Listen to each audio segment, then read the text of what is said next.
Assalamualaikum warahmatullahi wabarakatuh. Saya sebagai penyusun Palda Agustiansah dengan NIM 201020404026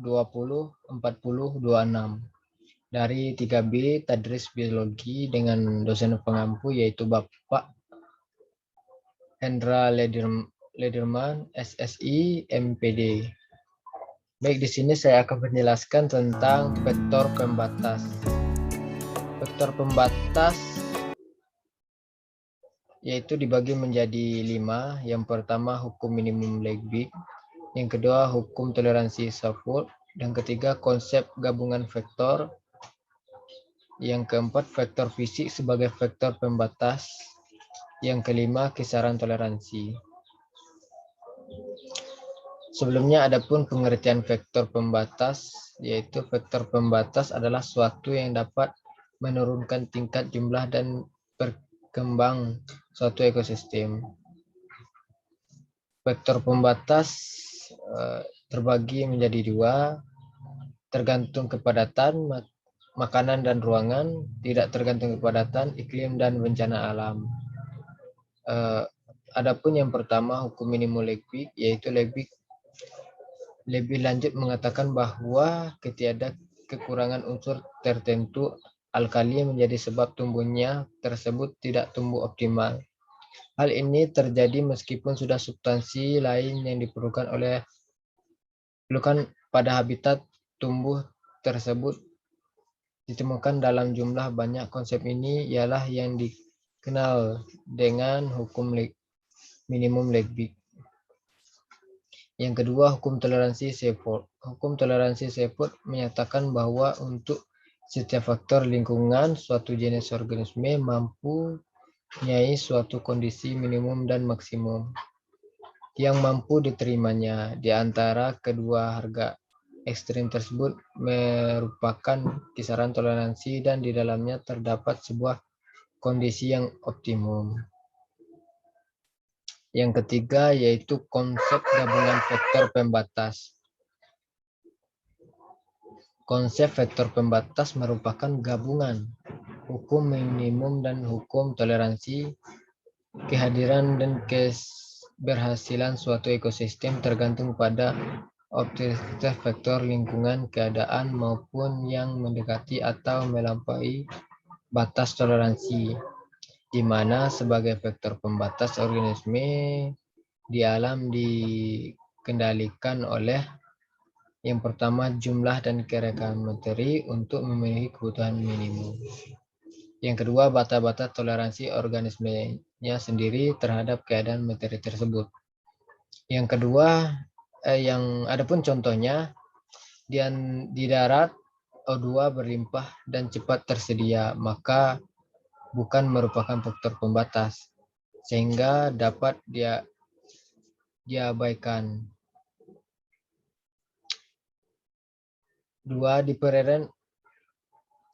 perairan O2 terbatas, maka merupakan faktor pembatas sehingga perlu diperhatikan. Yang keempat yaitu vektor fisik sebagai vektor pembatas. Vektor pembatas fisik bagi suatu organisme kita kenal secara luas. Di antara vektor ada tiga yaitu cahaya matahari. Identifikasi cahaya bukan merupakan bagian penting yang membatasi pertumbuhan tumbuh dilakukan oleh darat, tetapi penangguhan oleh kanopi hutan tersebut persaingan untuk mendapatkan cahaya matahari bawah kanopi tersebut menjadi sangat ketat. Yang kedua yaitu suhu. Suhu dapat dikatakan sebagai faktor pembatas karena pengaruh pada proses biologis dan ketidakmampuan bagian dari organisme untuk mengatur suhu tubuh secara tetap dan mengabaikan organisme tidak dapat mempertahankan suhu tubuhnya sehingga tinggi beberapa derajat di atas atau di bawah suhu lingkungan sekitar. Yang C, ketersediaan jumlah air. Air dapat dikatakan sebagai faktor pembatas ketika ada organisme yang hidup di air tetapi ada masalah keseimbangan air jika tekanan asumsi intersel uniseluler organisme tersebut dikatakan tidak sesuai dengan tekanan air di sekitarnya serta faktor yang lainnya. Yang kelima atau yang terakhir, kisaran toleransi. Hukum toleransi seafood. Setiap organisme mempunyai suatu hukum yang maksimum ekologis merupakan batas bawah dan batas atas, sehingga kisaran toleransi organisme itu terhadap konsep pada faktor lingkungan. Kisaran toleransi terhadap suatu faktor lingkungan tertentu pada berjenis hewanya berbeda dapat berbeda pula. Jenis hewan yang satu mungkin lebih konsentrasinya di jenis hewan lain mungkin sempit stenio.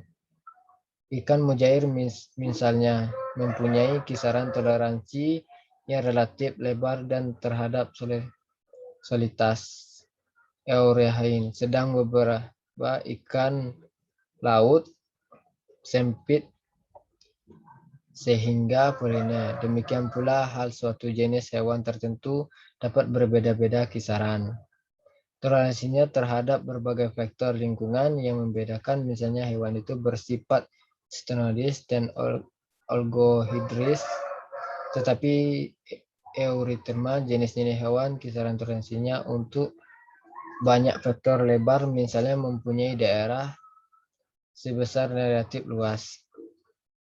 Tidak untuk menentukan bata-bata kisaran toleransi suatu hewan terdapat suatu faktor lingkungan lebih dalam lingkungan alami setiap organisme terhadap beda sejumlah dapat mengubah efek faktor lingkungan lain. Misalnya suatu individu hewan akan merasakan efek suhu tinggi yang lebih keras apabila kelembapan udara tinggi dibandingkan dengan pada kelembapan udara relatif rendah.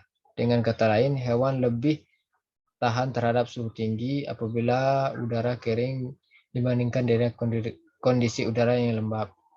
Mungkin itu saja pembahasan dari faktor pembatas dari saya. Saya tutup dengan